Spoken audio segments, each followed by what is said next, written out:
Christopher Nolan looks to the stars for his next picture, but will he find anything?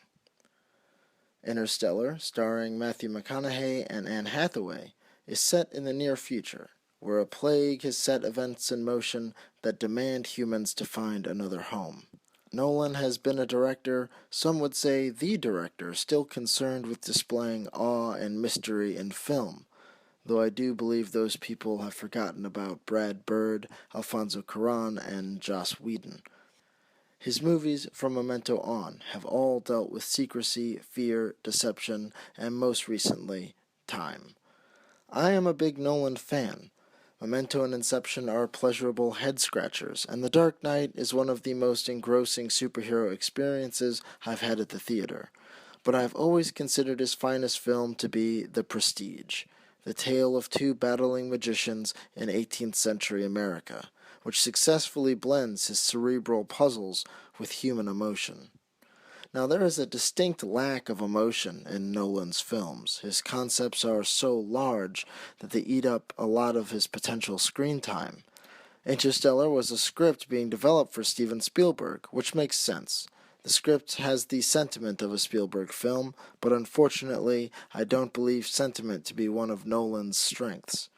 His strengths lie in building puzzles that stay one step ahead of you, building to one or two flashes of emotion. The scene where Mal kills herself in Inception, the scene where the magician's assistant drowns in The Prestige, these are powerful scenes which stay with the characters for the rest of their lives and therefore stay with us. There are such moments in Interstellar, and while it is powerful, it does not connect and ring through to the rest of the film. Unlike his other films, this feels disjointed and inconsistent.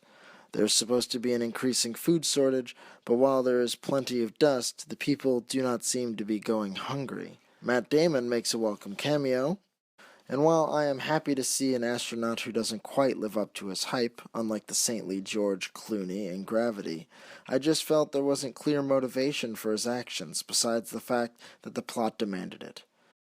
Matthew McConaughey outshines his co-stars, mostly because he's the only one with something to do. Anne Hathaway seems oddly flat, and Michael Caine and John Lithgow are unfortunately underused. The effects are superb, even jaw-dropping at times. The black hole sequence is truly something to behold, and the sarcastic robots provide some much-needed levity in the film. But I feel at the end of the day, Nolan is a puzzle maker, and in this movie's case there really isn't that much to figure out. Nolan once said he believes a great film should be depressing. It isn't, because we want the world to be more complicated than it is.